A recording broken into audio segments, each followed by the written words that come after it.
মধ্যপ্রাচ্যে আবারও বাড়ছে উত্তেজনা। মিশরের সাম্প্রতিক কর্মকাণ্ড যুদ্ধের প্রস্তুতির মতোই ইঙ্গিত দিচ্ছে। যদিও পরিস্থিতি এখনো সরাসরি সংঘাতে গড়ায়নি, তবে এর নানা পদক্ষেপকে ইসরায়েল গভীর উদ্বেগের চোখে দেখছে বলে মত দিয়েছেন সামরিক ও কূটনৈতিক বিশ্লেষকরা। মিশর সিনাই উপদ্বীপে সেনা সমাবেশ, অস্ত্র মজুত ও টানেল নির্মাণ করছে বলে অভিযোগ করলেন ইসরায়েলের সাবেক উপরাষ্ট্রদূত রুদ। তার মতে এই কার্যক্রম 1979 সালের শান্তি চুক্তির সরাসরি লঙ্ঘন। তিনি বলেন, মিশর এককভাবে ইসরায়েলকে আক্রমণ করবে না, তবে সাম্প্রতিক তুরস্কের সঙ্গে যৌথ নৌমহড়া তাদের উদ্দেশ্য নিয়ে বড় প্রশ্ন তোলে। গত 13 বছরের মধ্যে এ প্রথমবার কায়রো ও আঙ্কারা যৌথ সামরিক মহড়ায় অংশ নিল। সতর্ক করেন, দুটি মুসলিম দেশের এই ঘনিষ্ঠতা মধ্যপ্রাচ্যের নতুন যুদ্ধ পরিস্থিতি তৈরি করতে পারে। তার চেয়েও বড় উদ্বেগের বিষয়, কায়রোতে হামাস নেতাদের নিরাপদ আশ্রয় দেওয়া হচ্ছে।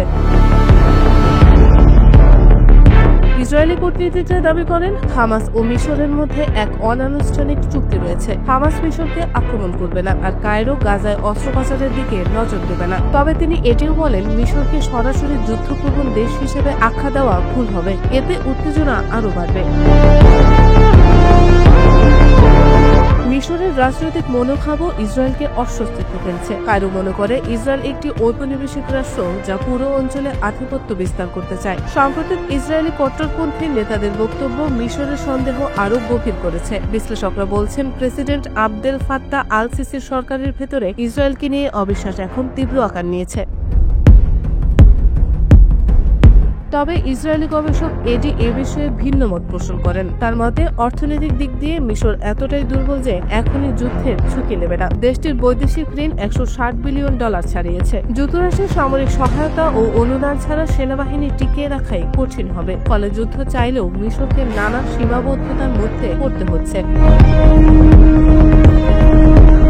15 সেপ্টেম্বর দোহায় অনুষ্ঠিত আরব ইসলামিক সম্মেলনে প্রথমবারের মতো প্রেসিডেন্ট আল সিসি প্রকাশ্যে ইসরায়েলকে শত্রু হিসেবে উল্লেখ করেন। 1977-এর পর এই প্রথম কোনো মিশরীয় প্রেসিডেন্টের মুখ থেকে এমন শব্দ শোনা গেল। তার ভাষণে সরাসরি সতর্কবার্তা ছিল, ইসরায়েলের বর্তমান কর্মকাণ্ড শান্তি চুক্তিকে বিপন্ন করছে, যার পরিণতি ভয়াবহ হবে। মিশরের গণমাধ্যম প্রতিদিনই ইসরায়েল বিরোধী প্রচার চালাচ্ছে। গবেষক এডির ভাষায়, মিশরের রাষ্ট্রীয় টেলিভিশন ইসরায়েলকে সরাসরি শত্রু হিসেবে চিত্রিত করেছে।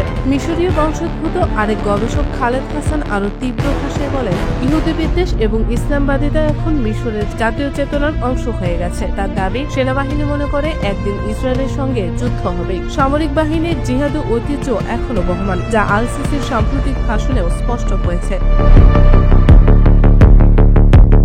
ইসরায়েলি বিশ্লেষক বেন টোজিয়ন বলেন, সিনাই সীমান্তে মিশর অন্তত 2টি ট্যাঙ্ক ব্যাটালিয়ন মোতায়েন করেছে। আনুষ্ঠানিকভাবে এটি প্রতিরক্ষামূলক অবস্থান হলেও পশ্চিম সিনাই ও সুয়েজ খালের দুই পাশে নতুন ঘাঁটি ও টানেল তৈরির ঘটনা ইসরায়েলকে আতঙ্কিত করছে।